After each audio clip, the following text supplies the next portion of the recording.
Good morning, everyone. Welcome to Mystics Outlook. Uh, Wilson Tarpe Jr. here.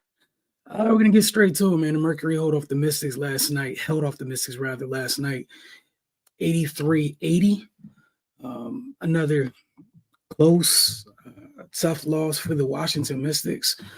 Um, Former Mystics players, Kalea Copper, Natasha Cloud were huge and leading Phoenix past Washington. Copper came out the gates firing. She had 13 points in the first quarter. Washington they were able to slow her down as the game went on. Some of that had to do with her. She had an injury midway through the game. She did return though. Cloud was her normal self that we saw here in Washington. Facilitating, defending to the tune of 14 points, 10 assists. She did most of her damage by getting to the line where she went 8 of 10. However, Washington did play a role in her having uncharacteristic 8 turnovers. Diana Taurasi finished with 20, providing some timely baskets throughout the game. Despite all that, man, Washington was right there. They even were able to take 10 more shots than Phoenix took this game. And after a big third quarter by the Mercury, Washington responded, giving up just 13 points in the fourth quarter, hoping to make up that, close the gap. They were right there at the end. Some execution issues late. I mean, one of the plays they ran out of a timeout. They executed the play well. The shot just didn't fall. Samuelson got a clean look from the left corner, just didn't fall. One of their better shooters. You couldn't ask for a better look. That's not where the game was lost. Just the little things. I know we've been saying this over and over again throughout these 5 games. But it's what's hurting Washington at this point in time. Washington did get a very good production from their bench. Shatori Walker-Kimbrough provided some key baskets. She only had 11, but most of which came in a stretch when Washington went down 14 late in that third quarter. She provided a couple baskets, got Washington, helped them steady themselves, and Washington fought with that fourth quarter that we just mentioned. Julie Van Loo had 15 points and 7 rebounds. Ariel Atkins led the way with 16. Shakira Austin had 11. Maisha Hines-Allen also provided a very good punch off the bench as well. She came into the game late in the game. Thought she did a really good job of just taking advantage of the matchups that she had, finishing inside. Washington definitely needed every one of those baskets, and she also had 5 assists. But the turnovers, this is one of those things where Washington has done a good job of turning teams over. And again, it's things that we've said in the previous 4 games. Just failing to capitalize on those opportunities have cost them quite a bit.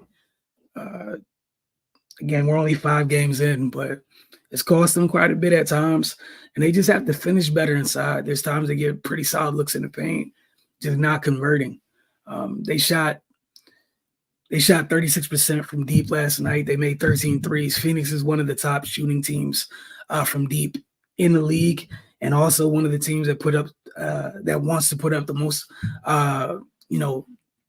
put up those shots at a very high clip.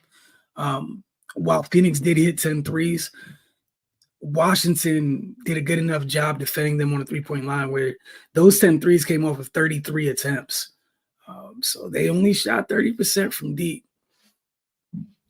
Again, going back to Washington's finishing, that's just something they have to improve on. They're generating very good looks. They just got to finish. They're doing a better job of knocking down the long ball right now. But those missed bunnies they hurt.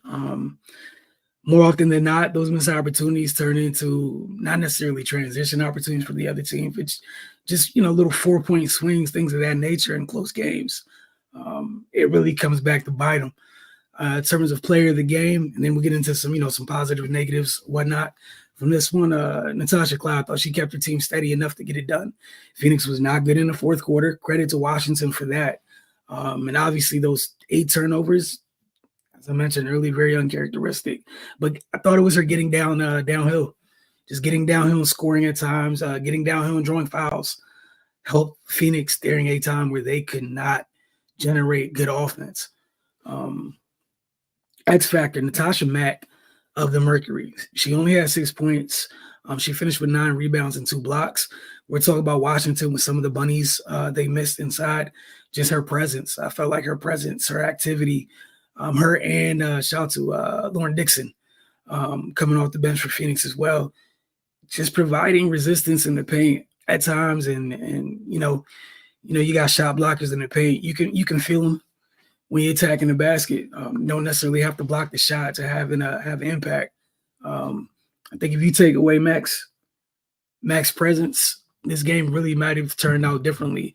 Felt like she changed and altered several shots.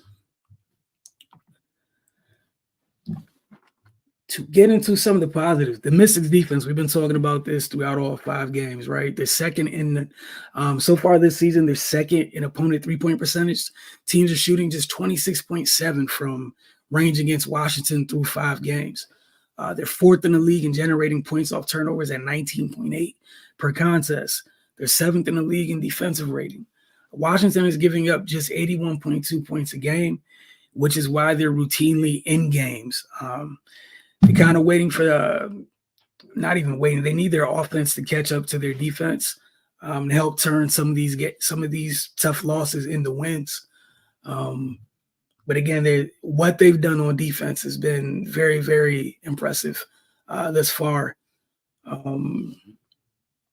in this season. I think I talked about moving the ball earlier. Might have missed sharing this. Washington finished the game with 21 assists, right? And it's going into the positives category. Again, they're moving the ball well. They had 21 assists. They're one of 2 teams in the W to have 20-plus assists in every game. Minnesota Lynx are the other team. So, again, credit to Washington for the way that they do move the ball. This is why they're generating good shots, good opportunities. It's just about capitalizing off of them more often. Places – I won't even say negatives, just things they have to improve on, right? Just rebounding. They're 11th in the league. They're averaging just 31 a game. We mentioned that they had a team high 36 in last night's game, but their opponents are averaging 35 a game, 35 boards a game. So for the most part on the season, last night was standing. They're losing on the glass about four boards a night, whether that's old boards or not. It's something where you don't want that to be something that continues for the remainder of the season. It's definitely an area in which they need to improve a little bit. Again, just the little things for Washington. We keep hitting on those points throughout these first 5 games. The turnovers, again, they're averaging 17.6 per game, but that leads to their opponents getting 17.8 points a game off their turnovers. So while they're doing a great job of turning people over, they're not. Other teams are capitalizing more than they are off of it. Another area in which Washington needs to shore up things is taking better care of the ball. And maybe some of these games turn out differently. There's been times where they get leads, not last night, but in previous games, they've double-digit leads. Just think of as far back to the Sparks game. I think it was mid-third quarter. It's a double-digit lead and a couple turnovers, and the Sparks are right back in front, just kind of igniting other teams' runs. So rebounding, taking better care of the ball, and just have to do a better job of finishing inside. They're getting good looks. Up next for Washington is the last game of this trip out west. They'll be taking on the Seattle Storm, who beat them last Sunday in Washington. I know there was no Nneka Ogwumike in that game. She could possibly be back in this one. But again, the same things we were just talking about, the same things we've been outlining. It's imperative that Washington goes in tomorrow night's game. Try to win the battle on the glass. Take better care of the ball, and just finish those bunnies, finish those easy opportunities, and we'll see how things go. One thing that we know has been consistent throughout the 5 games is they bother people on the defensive end. For stretches, they're able to clamp up. And at times turn games into their favor. It's just about sustaining it when they do get in that position. But appreciate you guys. See you guys tomorrow night after they take on the Seattle Storm.